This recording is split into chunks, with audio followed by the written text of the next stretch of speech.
Okay, folks,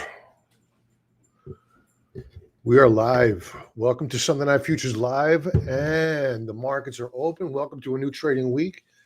And what we're going to be talking about initially here is the gap up on the NASDAQ. NASDAQ spiking up now 0.91%. The question is, does it fade? Right? So we saw a reversal day on Friday, which was completely orchestrated circa the Federal Reserve Chair Williams. So they've gapped this as a 4-hour chart. They've gapped us above 4-hour resistance, which was resistance on Friday. It got rejected. And now we need to see whether or not it acts as support. My guess is it'll hold. Why? A couple of reasons. One thing that we need to keep an eye on, or keep up, not lose focus of, I should say, is that we're going into a holiday week. What does that mean? It means that it's going to be an abbreviated week. It means that volume is going to be very, very light. Monday, Tuesday, Wednesday volume is all going to drift lower. Why? It's because A, a lot of people aren't coming to work this week. B, fewer and fewer people that were going to work on Monday are going to work on Tuesday and less on Wednesday, etc. Also, the computers are going to be in charge. So what they're going to do on light volume is they're going to flip this market around 1% up, 1% down, 1% up.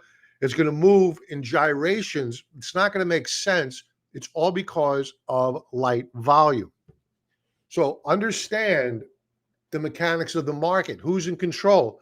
It's not humans. It's computers this week. That's the way it is. They've been programmed in, keep this market in check. You're probably not going to see a massive rally. You're probably not going to see a massive sell-off. So that is the premise that we're going into the new trading week with. How was our week last week? It was awesome. We were short going into the sell-off. I'll show you a tweet that I sent out the night of NVIDIA's earnings. When I started digging down into the quality of those earnings, I said short NVIDIA.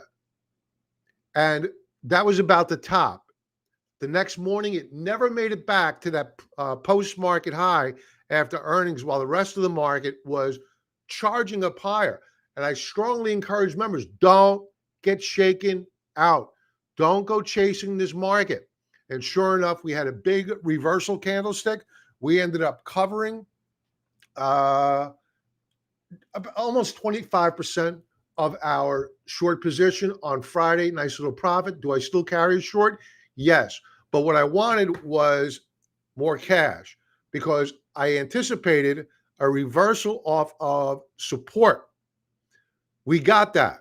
I also anticipated a rally, a counter trend rally, and this is now a downtrend. It is no longer an uptrend. It is a downtrending market. So I want cash to be able to lean back into the short side as we hit resistance. So back to the NQ, we're pulling back a little bit off the highs, but I really don't care about the percentage gain here. What matters most to me as a technician is this. Are we going to hold this white line here? Or does it get rejected as we did this last 4-hour bar on Friday? We don't know. Therefore, what we're going to do is we'll take our crayon out. We'll set up an alert. No sense in staring at it. We'll set up an alert if we break out the higher highs. And we go about our day.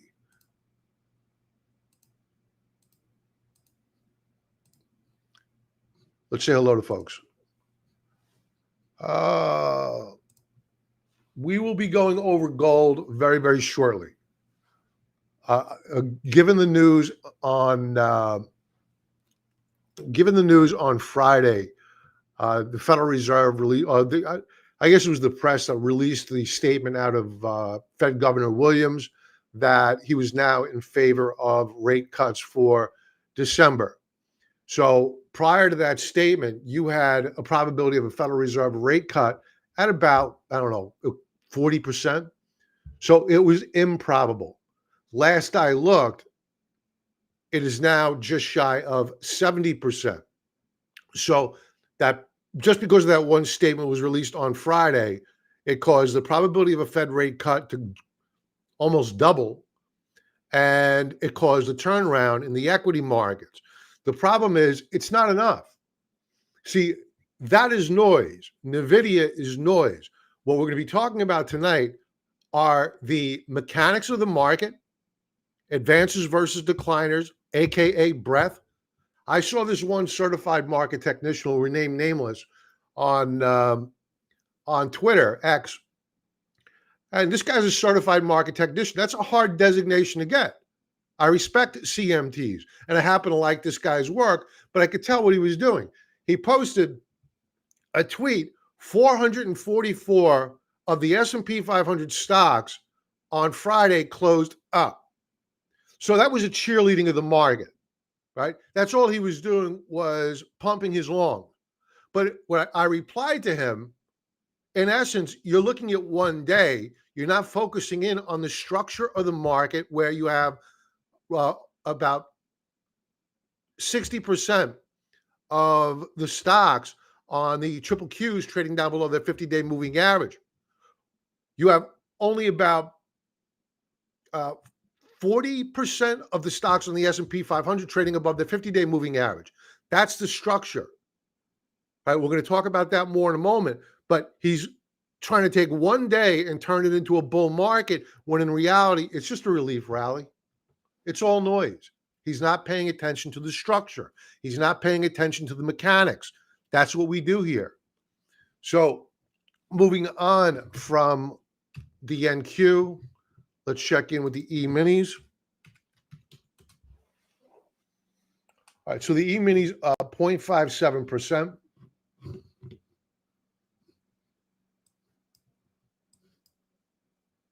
I want to know if we take out the highs of Friday.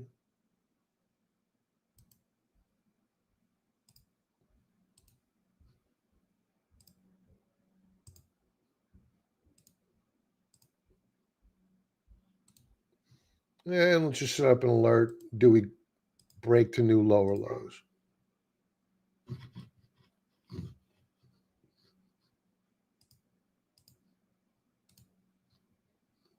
Oh, we got to go back and say hello to folks. So I went off on a tirade. I didn't answer your question. So I'm sorry. So in answer to your question about gold, the fact that they had pulled back from Fed cuts and the charts had me a little bit skeptical about gold. I'm willing to give it a little bit more room right now, given the fact that they're going to increase. They've increased the probabilities of a Fed rate cut. I do worry about the dollar if it rallies. We're going to go over that chart in a moment. Does that have an adverse impact on gold? Because gold is priced in dollars. So those are the questions that need to get asked. Now, if we break down to new lower lows on gold, because we already have a lower high, and if we break to new lower lows for the month of November, then gold is in trouble. It's fair to say. Franklin, welcome. Miser, welcome. George, welcome. Paul, good evening to you. Southeast Florida here. Talon, hey, brother. TZ Burton, hi, Bob. Happy Thanksgiving. I know a bunch of you are going to cut out, so this is my last opportunity for some of you to say Happy Thanksgiving. Talon's working. He's usually cooking. I see him cooking when he's working. Lee Cable, welcome.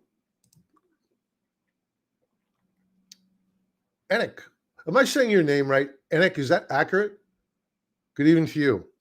Mr. Sean, welcome. Hope are you back in Florida? Okay, I think you said you were going back on Saturday, right? All right. Let's check in with the RTY. RTY up 0.65%. So the small caps, I think you really want to watch because they behave well in a declining interest rate environment.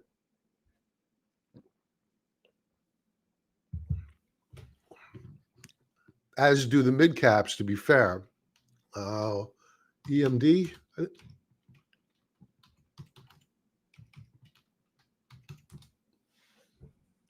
Yeah, and they're up over a half percentage point as well. So if I had to put new longs on, I would be looking more at the small caps than I would the mega caps because I think there's more dominoes to fall there. We'll go over that in a moment, the reasons why. Nice. Get to that grill. Good for you. Good for you. Yeah, it dropped out. It dropped here. Okay. What else do we have to go over? Let's go to the currency market. All right, so the dollar is up. Currencies are very, very important right now. What you want to take a look at, most importantly, and we'll go over this in a moment, is the US dollar, Japanese yen trade. Very, very important. That trade was up all week, exception of Friday. The market was down all week with the exception of Friday. So there's a high correlation of that pairs trade going up and equities going down. Why? It's the yen carry trade under pressure. So that goes back to the old L word that I like to use, and that's liquidity, right? So what pumps the stock market up higher? Yes, it's earnings, but you need capital to be able to buy the stocks. So liquidity from corporate buybacks underwhelming right now. The yen carry trade underwhelming. Therefore, you can have great earnings, but you need the capital to invest. I think a lot of it's already invested. November is seasonally the strongest month out of the year. I'm going to go to a chart in a moment to illustrate that. But also, you have October and September that are seasonally volatile, weak at times. So this year you had the markets up September, October. Now, November is down, I don't know, 3.5%, something like that. And that could change by the end of business on this week. So maybe we'll close up for all I know. But I think they pulled demand forward in the fall. And now we're kind of paying the price for it as the bad news comes out about private equity, et cetera. So that is the dollar. This looks like it wants to go up. This is a tight consolidation. And the path of least resistance here is up. Let's check in with the yen. The yen is down, holding the 21 period EMA. I'm going to put an alert down here because if yen drops again, that's a problem. That's a major, major problem.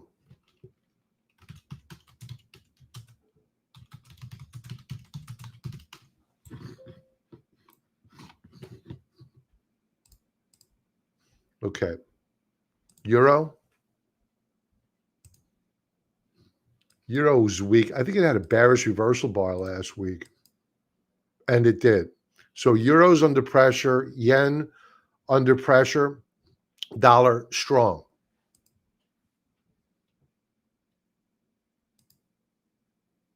Now,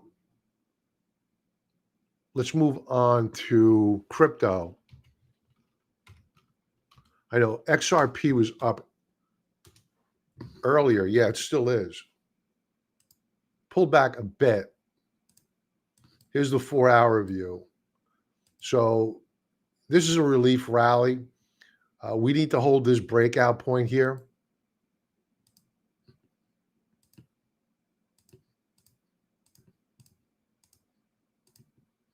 Now, if we start breaking out above this resistance level here, you're probably going to get a short covering rally.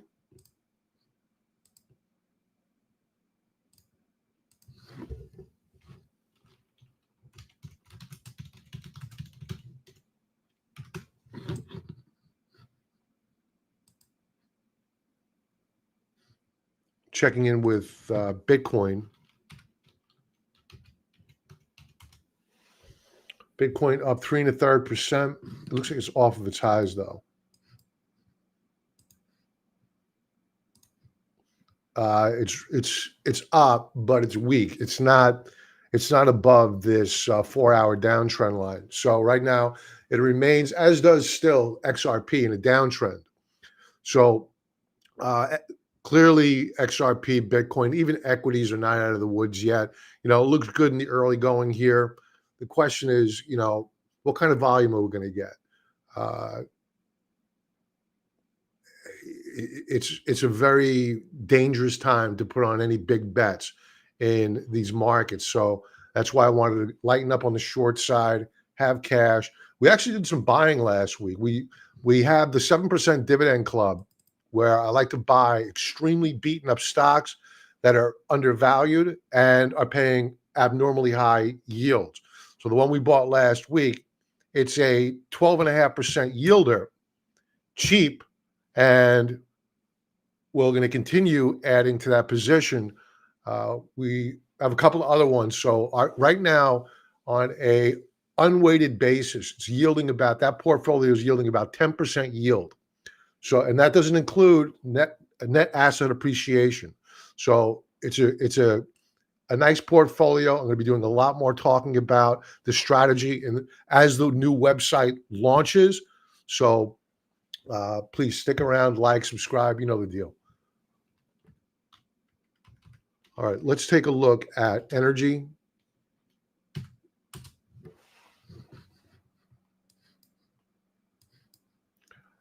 I want you to remember this chart,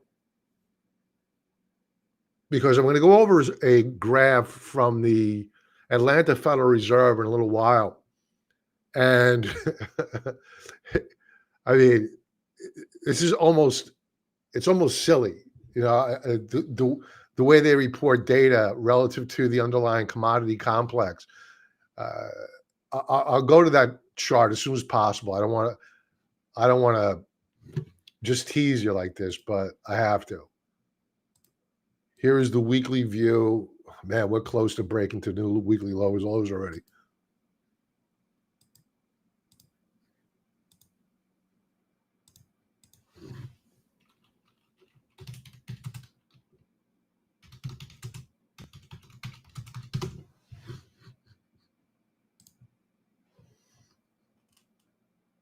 All right, back to the 4-hour chart.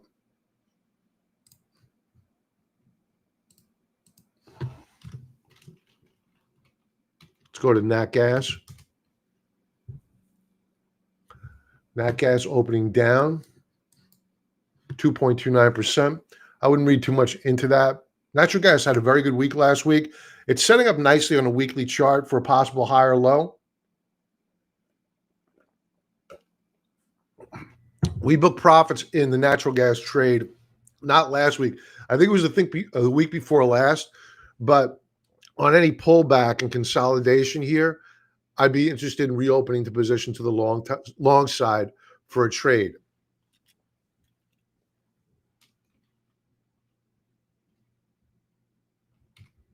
What else we want to take a look at? Commodities, live cattle. We've missed. I shorted this back here, and we did well. But I missed these counter trend rallies to get back into the short side. I just haven't been paying enough attention to it. And honestly, I hate carrying futures overnight. You need to know your risk tolerances. I had to change that color. And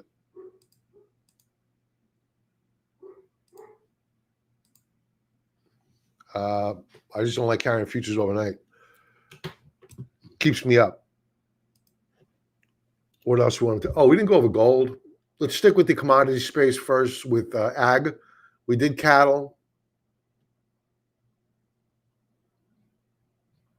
I know the futures, so symbols, so why don't I just type them in? ZW. Let's go to the weekly chart.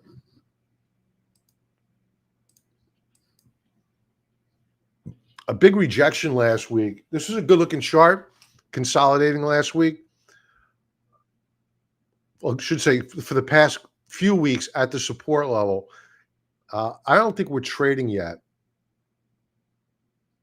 or it's not reflected on. Oh, look at this. It is up. It's not reflected on the weekly chart. This is a really nice reversal bar.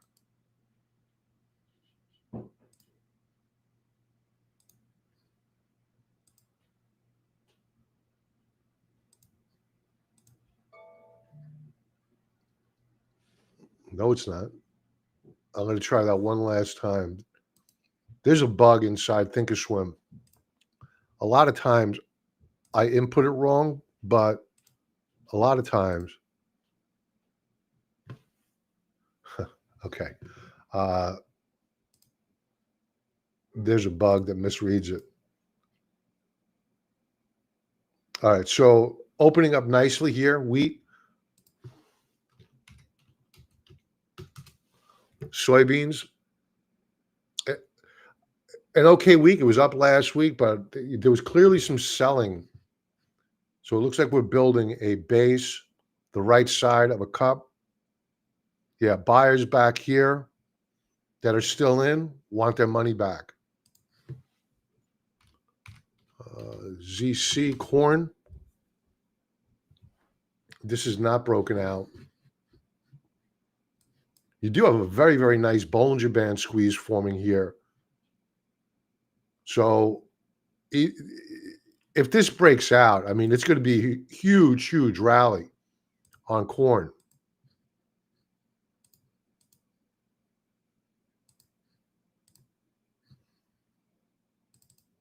All right, let's go to gold. All right, so here's the chart of gold. This is a weekly chart, and it matters. So the question was asked earlier.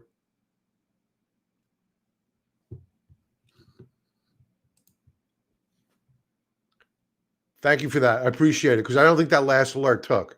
So I gave up on it. I don't have a lot of patience. So appreciate that. So what it looks like we have here on gold, and I always reinforce this. A lot of people say double top, and people go, oh, he's bearish. No, easy, easy. It's only a double top if you get a confirmation breakdown. So what does that look like? All right, it looks like this. So here is your lower high. Okay, so you're trading along. What moving averages is this? 8 period. So the 8-week moving average is acting as support. This is the 20 period. That's the Keltner channel. I don't know what moving average that uses. So it's got a couple of moving averages that it is using as a floor. It's consolidating. So as far as I'm concerned right now, gold is in a consolidation. But I worry that if we break the lows of the week of the October the 27th, it wasn't even November, October the 27th, that we could be in for more selling. So that's what's kept me a bit skeptical about the gold trade. I haven't sold any gold. I haven't sold any silver. I have lightened up on the mining stocks, that not the silver miners, but the gold miners. But that was a pretty big position. So I'm fine with holding gold. I would just be worried about maybe, feeding the geese here a little bit if we broke down to new lower lows.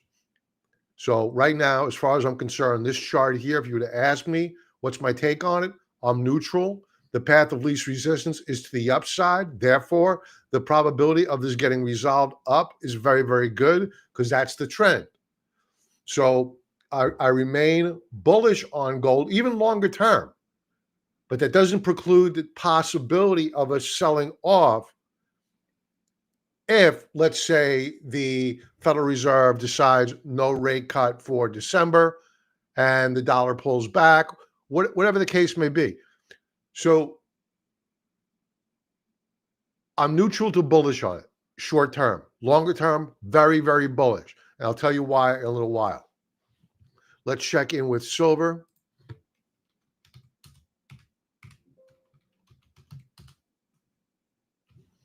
Same thing here with silver. I mean, silver is not as extended as is gold. It's more volatile, but it's not as extended.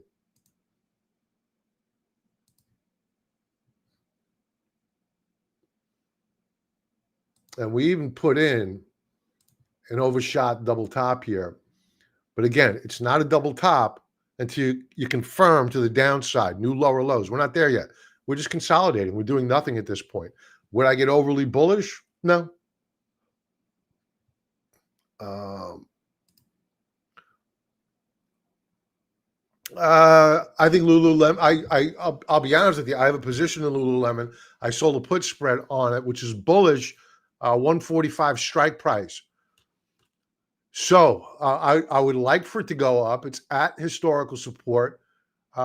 It's been consolidating for the past few weeks, but is it a lower high? I don't know yet. So it's cheap on a historical basis, but if earnings come in very, very poor, it may not be as cheap as what we thought. It's a discretionary name. It's a high-end discretionary name. I don't like the consumer right now. So not that I don't like people. I just don't like the financial health of the consumer. So I'd be wary of a high-ticket item like that in this market environment. I'll put it to you that way. But I do like where it's at historically at a support level. I do like the behavior. That doesn't mean that this consolidation is definitely going to get resolved up. It may get resolved down. We don't know yet. The tape is going to tell us. Got you. Thank you. Happy Thanksgiving. Same to you, Scott. Appreciate it. Oh, great. I appreciate that. Yeah, any feedback on that is really going to be appreciated. So the plan is my developer yelled at me in a nice way. He's a good guy. So we're going back and forth. I spent all weekend on the phase 2 requirements, getting them over to him. And I was like, I'm talking about this 7% dividend club. Can we set up meters like by sector, percentage by weighting, unweighted, etc.? And he's like, Bob, no, that's called what did he call it? Scope creep. That's their vernacular. That's their terminology. Scope creep. It's not in our scope, so therefore, no, it's called phase 3, Bob. Okay. So I tried, but it's coming. The visuals are coming. The portfolio is here. The visuals are coming. That'll be in the members dashboard. But folks, I'm telling you, when we launch, I ideally December 1st, I think that's pie in the sky right now.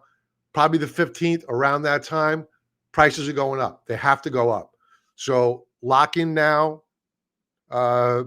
Take advantage and lock in now. I have a link below in the description area on YouTube. It's in the link if you watch this on X above. So please lock it in now because the prices have to go up. I got cut off by hitting the enter key. Check the THQ, the dividend portfolio. So I worry about the dividend portfolios. I'll look at it, but since I've rolled this out, I've gotten a lot of feedback from people asking me to take a look at dividend portfolios. There's a problem there. And the problem is this. My father even gave me one. I forget. I wrote it down. I think it was Morgan Stanley's dividend portfolio. I keep all these Post-it notes. I write notes constantly. I have it here somewhere. Here it is. MSDL. MSDL. So it's THQ. I don't know that one, but the strategy with the dividend portfolio is one of two. One, stock like UPS. UPS was beaten down. It was yielding a little over 7% when I bought it. Now it's popped up a little bit. It's no longer 7%. It's close. It's just not that far away. And it doesn't have to be 7%. If you have a higher yielding offset, it all averages out. You want the average to be 7% or greater for the portfolio. So that's our target for the overall portfolio.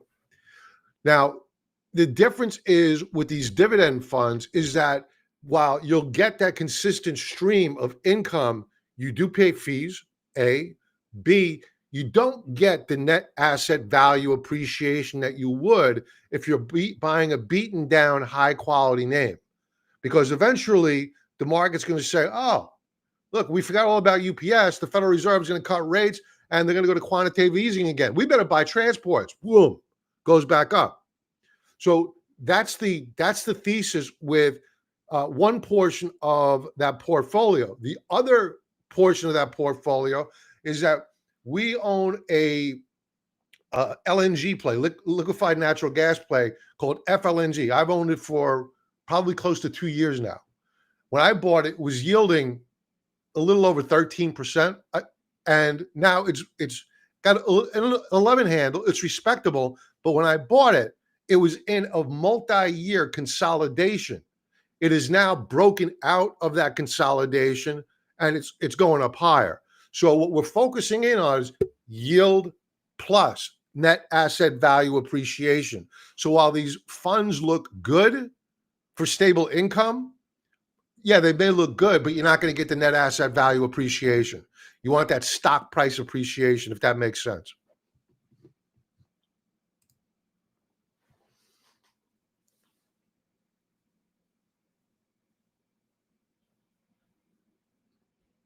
Not on my end. I don't think so. I could research it. Hold on. I could research it. I'll give it like 1 minute of research so I don't bore people out of their minds. I want to see if I can do it on my end because I have access to the YouTube dashboard. I'm sure my software company does not have that functionality. That's got to be within the platform itself. I see a bunch of likes here. Guys, if you can like, subscribe, you know the deal. It helps me out.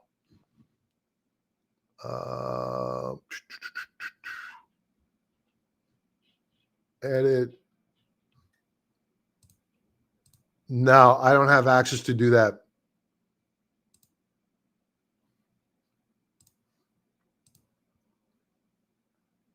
If I could, I would, because I think that only helps your score on YouTube. But good suggestion, though.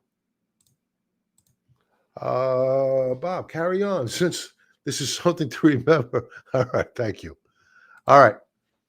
I think we killed it here. Wow, we're 6:35 already. What didn't we cover? I think we're good. Let's move on.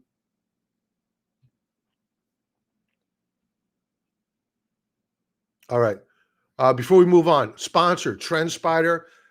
They're a partner that we're going to be going in a lot deeper with on the new phases of the contrarian trader. In fact, I don't know what I could say right now. Let's just say we're in early stage talks for potential brokerage integration. So it's going to be pretty wild. So nothing firm yet, preliminary talks. But they have a sale, a Black Friday sale. What do they got?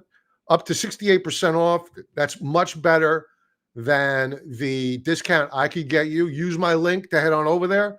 But if you're going to get advanced, enhanced, or premium, their deal is better. If you're going to go standard, use my discount code CON35. I can get you a better deal there for the standard version. Now, on to our regular scheduled programming. All right, so I mentioned earlier that the month of November is the best out of the year by far, by far. And this is the first, actually, it's the second time. Well, let's just say the first down month, potentially, we still have time to go here, that we've seen a greater than 1% decline on the month. And the last time was the financial crisis, September, October, November. So we could easily see a bounce back here, but just for context, this is the environment that we're trading in. So do you want to put on a big long position or a short position on an abbreviated week with light volume? Now, I posted this on the night of the 20th. Short NVIDIA. And I gave every reason why. And at the same time, all you saw were tweets on X and Twitter, whatever, X, I guess. And all it was bashing of Michael Burry because of his short. You don't hear from those people now. They shut up real quick. So we did not go chasing the pump and dump that was NVIDIA here on Thursday. We were saying short, and we were already short using the SQQQ, leverage product, putting you short of the triple Qs. So we did book some profits here on Friday as we hit support, as we neared a holiday week. You said, you know what, let's take a little bit off here. Let's take some off, make it real. If they rally this or the Qs up and into a resistance level, well, then what we could do is we could just re-enter short with a tight stop. Simple as that. All right. Action coming up this week. We have on Monday, none, nada. Tuesday, retail sales, important. Core PPI. They didn't release the CPI. I don't know if the core PPI is coming out. So we'll see if that comes out. I don't like this at all. The fact that they're not releasing the CPI. I don't care who the president is. Give us your data. I'm probably not going to believe it anyway, but give us the data. Don't not give it to us. Consumer confidence, very important number. Wednesday, initial jobless claims. That usually comes out on Thursdays. They're bringing that forward. Durable goods, very important number. And then, of course, we have Thursday. And forget Friday, you might as well be closed. There's nothing going to be happening on Friday. It's probably going to be a partial day. Shoulder PE ratio. Are equities cheap after last week's sell-off? Not according to Warren Buffett. We remain strongly overvalued. So overvalued, we're just shy of a 40 handle on the Shiller. And for illustrative purposes, you are here, well above the 2 standard deviation move on the Buffett indicator. And Warren Buffett sits in, I don't know, $300 billion in cash, his largest cash position ever on a percentage basis and on a dollar basis. So a little bit of good news here. I alluded to this earlier, that you had the Atlanta Federal Reserve that came out last week and said Q3 GDP will be 4.2%, a massive expansion. Okay. All right. That's good news. As an American, I like that. I think that's great news. It means jobs. We're losing a lot of jobs, but apparently, according to the Federal Reserve here, we shouldn't be, because we got 4.2% GDP growth. And if we have 4.2% GDP growth, why is there nearly a 70% probability? Let's refresh this. A nearly 70% probability of a Federal Reserve rate cut. Why? Why is that happening? Why did Fed Governor Williams come out and say there's room for interest rate cuts in the near term with an economy which generally ranges on average 2%? For Q3, 4.2%. I don't know. Can't make it up. Why do we need rate cuts? Maybe it's because the structure. So this gets to what I was alluding to earlier is what the heck is going on? What does he know that we're just finding out about? You're seeing a lot of pressure in the private equity market. You're seeing a lot of pressure on the CDS, credit default swaps of companies like Oracle, CoreWeave, which I said, I think I went over their chart last Sunday where they were putting in a weekly double top and a confirmation breakdown. That happened last week. Also, there's a bank on there, SoftBank. Their credit default swap, their bonds are losing value, a lot of it. I think Oracle's was down about 8% since January on a bond. Now you have this other fund here, partially owned by BlackRock, that is in a lot of trouble. Blue Owl Corp. Add to that, I mentioned this earlier, and I'll go back to gold here, that you have the yen carry trade. What that means is borrowing yen, because yen were, the interest rates in Japan were at zero for decades. So you would go over, you would borrow in yen because you're a big global bankster. You borrow in yen, and then you buy commodities, you buy stocks in other areas that are booming. So it's free money. And then you take it and you put it into markets that are booming. So you borrow some yen, you buy some NVIDIA, right? The problem is that the 30-year bond and the 20-year bond, long-term yields over in Japan, are ripping through the ceiling. Why? What changed? A couple of things. One, they're more indebted than we are. Two, core inflation is running at 3%. We've talked about this. This is what sent the market down in early 2025. The yen carry trade unwinding. Japanese bonds going like this, US stocks going like this. Also, they now have to, where is it? I don't want to misstate this. You've had the Chinese incur on their airspace a ridiculous amount of times. Here it is. China just conducted its 25th military incursion near Japanese water this year. Japan is now forced to spend 2% of GDP on defense, nearly 9 trillion yen annually. So their spending is going up. Their debt is going up. Their bonds have to go up. The days of 0% are dead. They're gone. So this is why liquidity is drying up. The yen carry trade, liquidity drying up. Corporate buybacks drying up. Heck, the CEO of NVIDIA has been dumping stock for the past 6 months or so, maybe even longer. We've talked about this. The CEO of Palantir, he just dumped a bunch of stock. So even the insiders are selling right now. So it's not about NVIDIA earnings. It's not about the next Fed meeting. It's about the structure of the market, credit, and frankly, what appears to be some shenanigans going on here. I don't know, just assuming, that are going to cause some nasty headlines, probably into January. Also, when you talk about the structure, you have only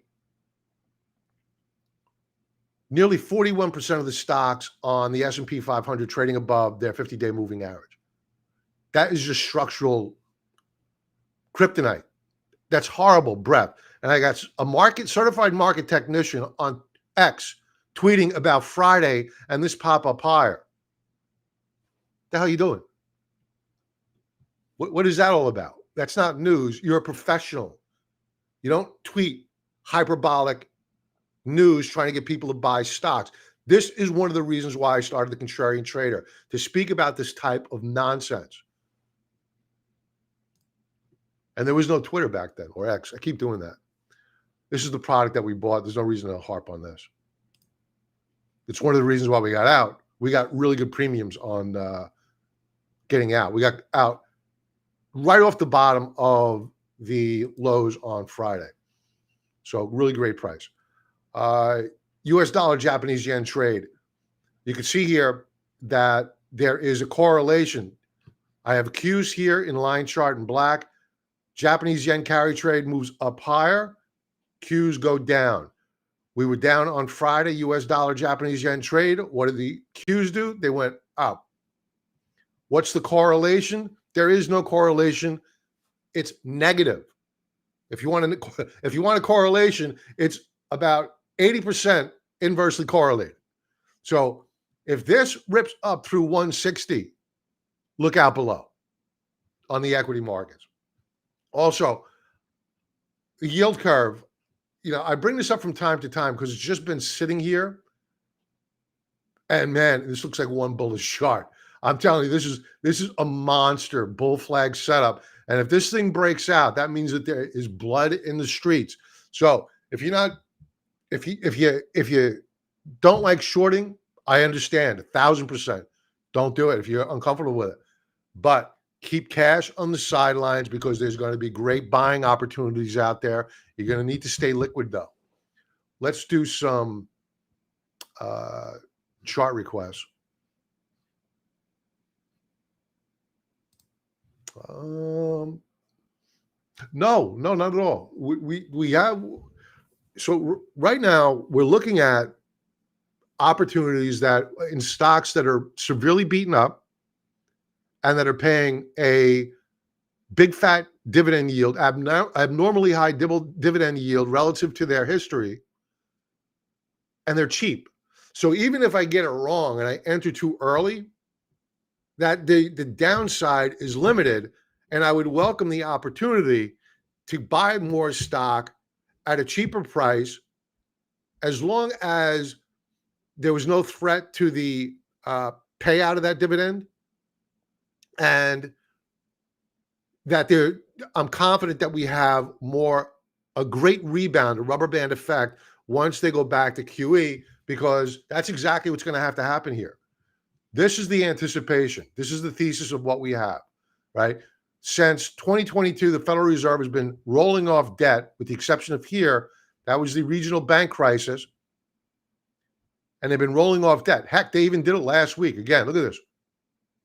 But as of December 1, there will be no more rolling off debt off of the Fed's balance sheet. They said this. Powell said this during his last press conference, during the last Fed announcement. No more rolling off of debt. That's step one to quantitative easing. That puts a bid under bonds because there's no more bonds coming onto the market from the Federal Reserve. So what are they going to do next if, in fact, I'm right and the cracks begin to widen out in this dam of private equity, Japanese yen carry trade, ridiculously high valuations of the market? They're going to have to come in because you have the midterm elections coming up very, very soon, less than a year now. And they're going to have to pump up this bubble. Remember, Powell will not be there after the springtime. I think May, we get a new Fed governor, and he will do the bidding of the president. So you could bet your bottom dollar they are going to take this balance sheet and they are going to balloon it back a lot higher than where we were. So these names that we're building on right now are quality names. They are names that are really poised to do well on a rebound in flooding the market with liquidity. So would I be buying Oracle right now? No. Would I be buying NVIDIA? No. UPS? Yeah. Show me over 7% yield, 8% yield. It's at a historical support level. Yeah, I'm a buyer. As long as it stays cheap. I don't want it expensive. I want it cheap. Price to book, price to sales, price to earnings. Okay. Let's do some chart requests. I got this up late. I don't think I'm going to have many. All right.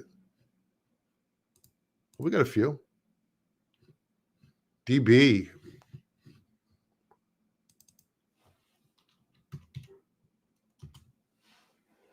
Deutsche Bank. I haven't looked at this one in a long time.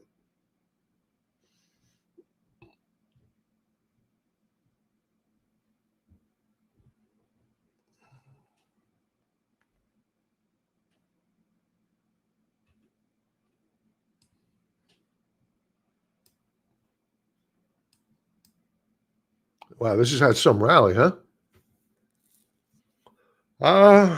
It's fair to say that the bear market appears to be over.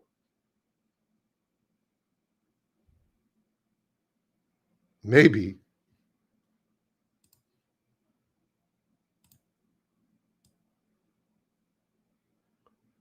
Yeah, they can't get through this high point here.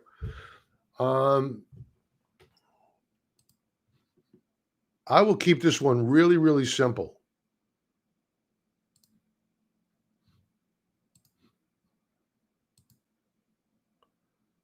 Let's get rid of this.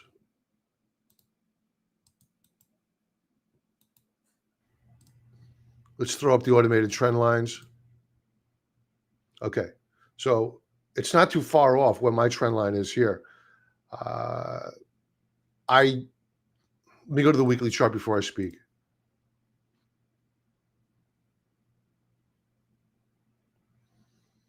I'd be a buyer on a close above. You got a lot of overhead supply here. 38.29. If you're bullish on it, I'd wait to see whether or not on a pullback it holds 31.57. Between 31.57 and $32 per share, because this is a rising support level. If it fails, then this range down here comes into play. That's a big drop, though.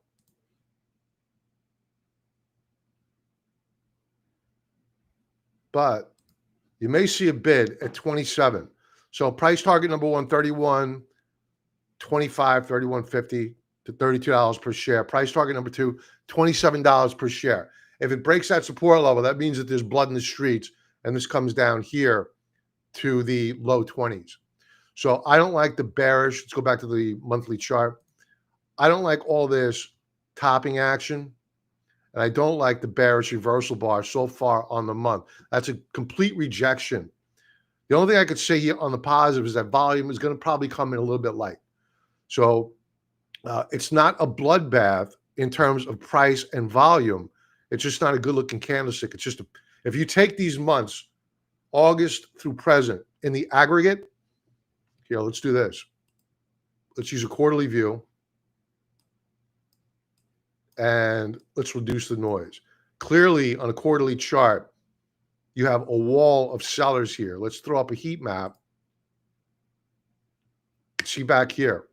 And if you extrapolate this over, a ton of overhead supply. So I would be very, very careful here. No reason to go buying tomorrow. If it gets strong and it closes above 38.29, game on. Or if it pulls back to those support levels I mentioned, nibble, nibble, nibble. Johnny J, Tesla. So Mag 7, they're all up except for Tesla on the year. Potential double top here. It's not a double top until we start breaking support levels. You know, if you're going to buy this, I would wait for 371 with a stop right below, because if it breaks, it's going to come down here to the high twos.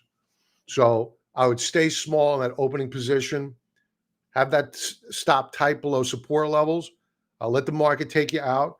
If it consolidates, holds, then on confidence, you could build more. You want to make sure that you're seeing the market stabilize, because this is going to trade with the market. It's not going to trade individually. So that's how I would trade this. 375, good support. Volume last week to the downside was pretty high, rising relative to the two prior down weeks. So that's not wonderful. Let's go to the daily chart. You closed at daily support on Friday. So you might get a pop here. Just beware. We've already broken down. You had an overshoot double top, right? Top 1, October 2nd. Top 2, November the 3rd. We broke down below this support level here, which it had to hold, not to confirm a double top. We broke down right here on the 13th. So the path of least resistance at current is down for Tesla. So stay small if you're going to get long. Talon, Google. So a lot of people liking Google lately. And relative to the rest of its peer group in Mag 7, it's cheap.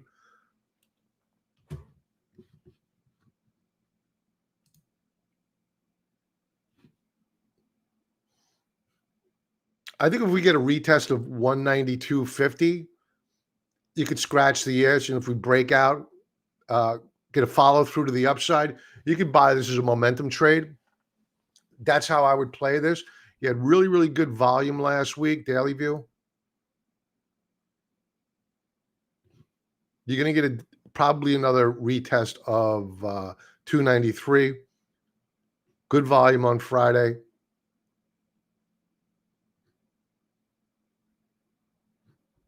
So that's how I would play it. I would stay very conservative, nibble here.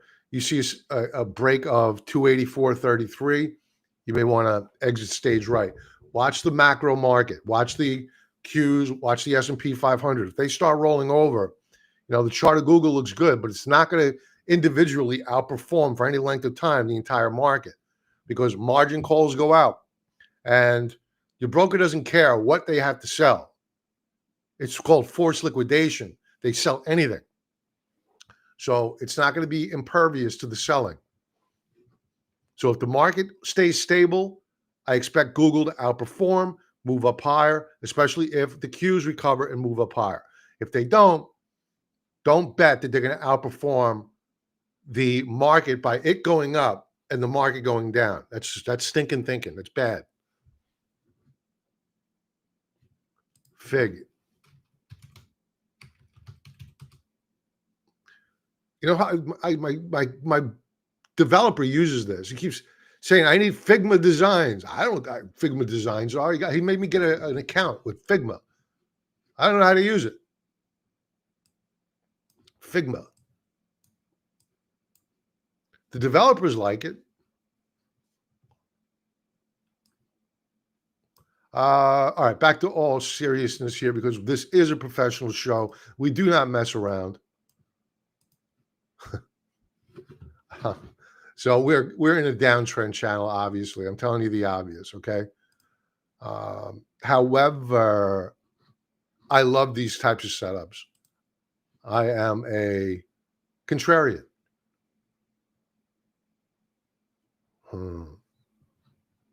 There's not going to be any fibs. There's not enough data here. We got to go to the daily chart. See, this is unsustainable, this level of selling.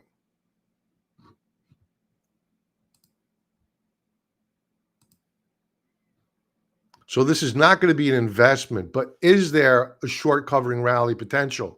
I think yes. Daily view.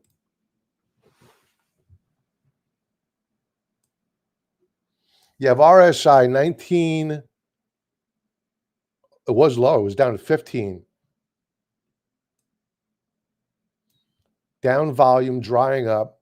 Up volume, not happening here.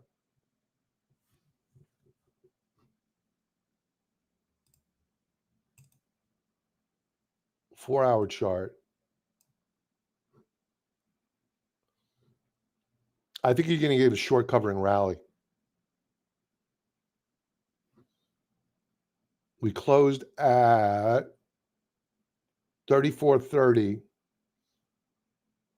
You're going to get resistance up at 39. You got about 5 points to play with there. It's not horrible.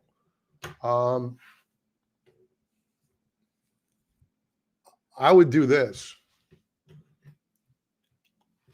I would be okay with a long here, only if you commit to using a stop loss right below the lows of the 21st.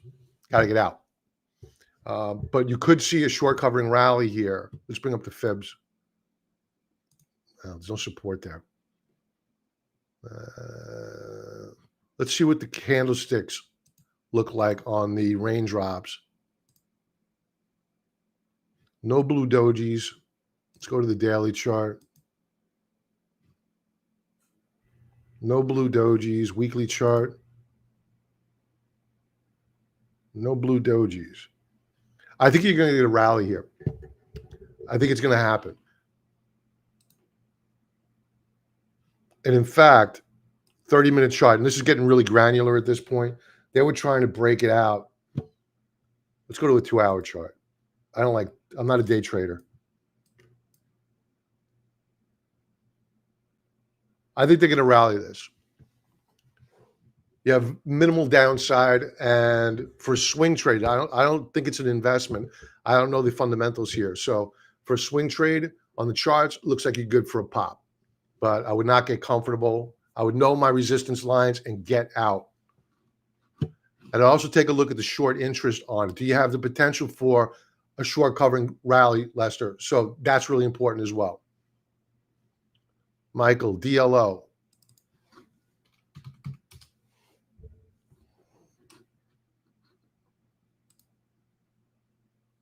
Monthly chart, you broke out here in the month of August, consolidating. Let's go back to the candlesticks. You're probably going to get a retracement back down to these support levels. We never did a retest. I think you're going to get that. So monthly retest is at, let's call it $10. Daily view. Oh, you may get a pop here. Daily consolidation off of support. Yeah, you want to enter this? I'd be okay with it. Stay small.